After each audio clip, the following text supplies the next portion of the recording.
Hello, Crazy 8 Ideas here, and this new sort of talk that I'm gonna give, it's different than what I've been doing with the inspirationals. That gotta keep yourself going. It's different than what I just started about a month ago with the dating aspect. That I will continue actually today. So 3 or 4 uploads going on this few days, but this one is gonna be a bit different. In light of recent classes, I've decided to do a new vlog thing on not labeling, like labeling in general. Now, how this is going to tie in is it's going to tie into both, so I would recommend you watch this. I'll give you notifications also. But if you're watching my other ones, this is a good one also to continue off. Let me start right now. Labeling. You got the jocks, you got the cheerleaders, you got those nerds, you got those band geeks, those choir people, you got those orchid dorks as we call them at my school. You got the musical people, you got the art club nerds, you got the freaks. Yeah, you got a bit of everyone. And the question is for you, are you labeled? Yes, you are. You're almost guaranteed to be labeled. Unless you're one of those guys who just mouth shut, hasn't talked to anybody, has like literally one to no friends, no offense.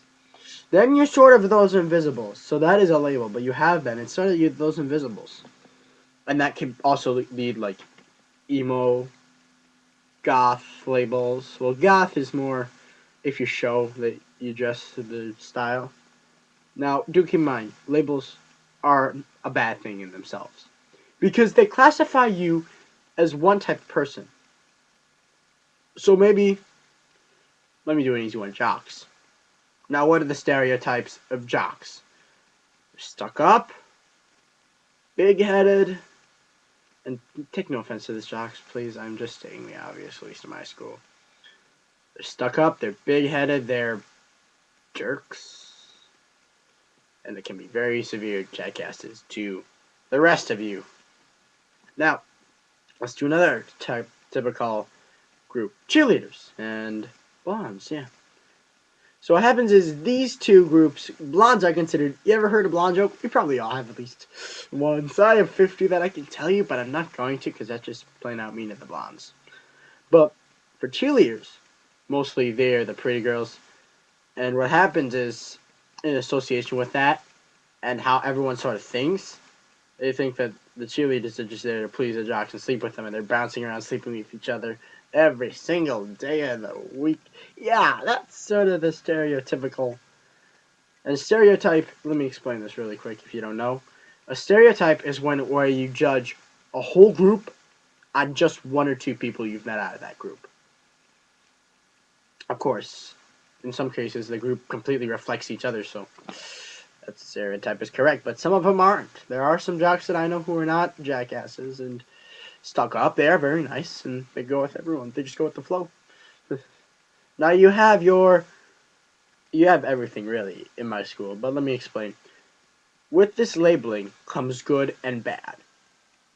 Now, let me use one of mine. I'm a nerd. Despite the fact I'm getting good grades, well, mostly. But the fact is, nerds are labeled as smart, as you can go to them and cheat off of them.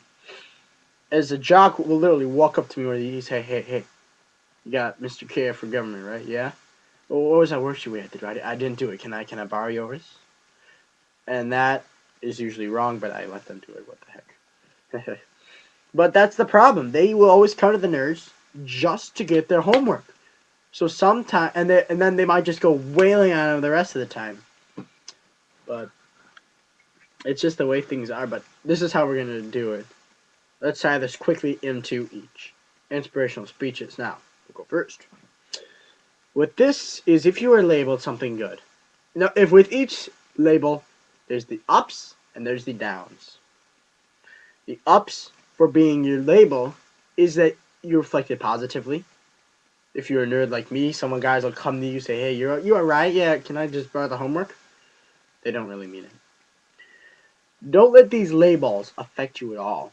It's what they think of you, not what you think of you. No, no, no, no, no. You have to think positively of yourself. You have to know and recognize your flaws. And then mainly, you just have to keep positive. Not for the dating thing, these labels can be good or bad. So say you're you, and you're a jock. Say you played basketball and football. You're maybe not the best known guy in the world, but hey, you're still a jock. That works. But the problem is with these labels, they affect heavily on dating. If you're a jock of any type, you're more likely to have not be following my directions and just be able to say, hey, you want to go out with me? Want to get to know me better? You can just talk and they'll go, hey, because you're a jock. Now, if you're a low-life nerd like me, no offense, but that's sort of stereotypical, I'm sorry. But if you're like me, a nerd, it's going to take you talking to get up to where you want to be. But it's worth the work in the end, trust me. Now, then you have, of course, your emos. I've actually have several emos as my friends, and they're the coolest people in this world. And emo is a label that we give to people who are quiet. You know, some of those quiet people, they grow their hair longer. I'm kind of social, but this is somewhat long. It's not emo length, but hey, emos are cool. They're not always the stereotypical, they hurt themselves. No, they're not. All my emo friends are, that's just the way they are. They don't cut at all. So, it's the problem is what we stereotype, it's bad. Because never judge a book by its cover. You ever hear that one? That's so true with stereotyping. With jocks, you should never just say, met one, had a bad experience, he beat you up and took $20 from your wallet. You didn't get it back, he burned it all at the snack bar that day. So you stereotype all the jocks out, they're going to beat me up, take my money, and not care about me. That's wrong. You have to get to know each one individually, or have some knowledge of them from your own experiences. Never take others for granted. And for sure, some of them will meet the general stereotype. But hey, that's just the way they are. Alright, that's it for stereotyping. I'll be right back with a couple more minutes. I'm joking. Well, whenever you watch my other movies, please check out my other movies of, if you're a Nerf fan, I got Nerf stuff for you. Mainly reviews on a couple guns I got. If you're looking for more inspirational, that's coming out pretty soon. And stay tuned for the dating. I'm continuing dating next. Check you guys out in a bit.